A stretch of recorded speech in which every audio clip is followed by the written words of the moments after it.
We're going to be looking at generations and how they, each generation is unique in its own way, also how they interact with each other and what impact that might have on our culture overall. To my right is Sharon, and she's with the boomer generation, baby boomers, and they were the generation born immediately after the end of World War II, generally speaking going from 1945 to 1964.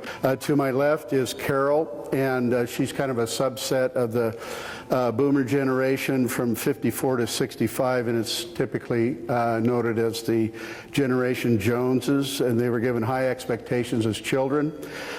And to my far left is Christy, and she represents the cusp of the millennials and Generation X, which those born of the baby boomers.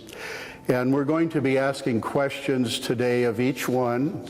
Tell me what generation you were born in, a little bit about what your parents were born in. And so I started to take on that habit of my grandmother's, but was able to work through it with my husband's help. Okay. Carol, how is today's culture affected by various generations merged together, conjuring up today's society? Well, in my personal opinion, I think that there has been a deterioration in morals and values and respect for each other's, not only each other's bodies, but our minds and souls. I think through social media and internet access, it's a positive thing in that there's more information flowing, but I think also there's an awful lot of sick social degradation that goes along with it, and I think kids need to be really, parents and adults need to be vigilant in supervising children and what they do, not only in the home but on the internet as well as on their social media. I just see so much that just shocks me. Well, I think of Facebook. That I love now that Facebook has been the place where you keep in touch with your grandmother.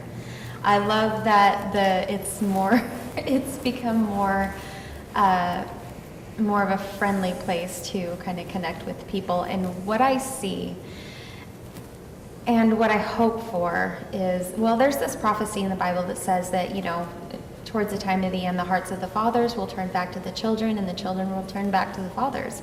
And I think that's more, instead of having a huge divide during the generations, I really do see, at least in my sphere of influence, generations coming together to try, at least trying to understand each other.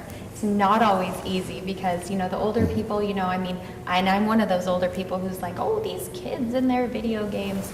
But the kids also feel like, I've had them say, really, you feel that way about us? Well, we feel like that way about you guys, that you don't understand us, and you don't try to connect with us anymore. So I've heard both sides. And I would like to see the old and the young and the middle have a common, united by a common goal, a common passion, a common love, just not just a common enemy. Because you can bond people together, if there's a bunch of people that, have a common hatred or a common enemy or whatever. That's, when you get people together that have a common love, it's much more stronger. It's much more powerful of a movement. I'm working on my little corner of the world with my grandkids and trying to do that because I see such a separation in the generations now. In fact, on TV quite often, the morals and the values that are shown in the storyline, you can tell that the script was written by a young person. So much different, greediness. And I went to see that Revenants, is that the movie that took all of the awards? Leonardo DiCaprio. And as they were running trailers before the movie started, the language was so outlandishly vulgar that I was embarrassed to be there in that room. So I don't know, I just see such a big generational gap just going haywire.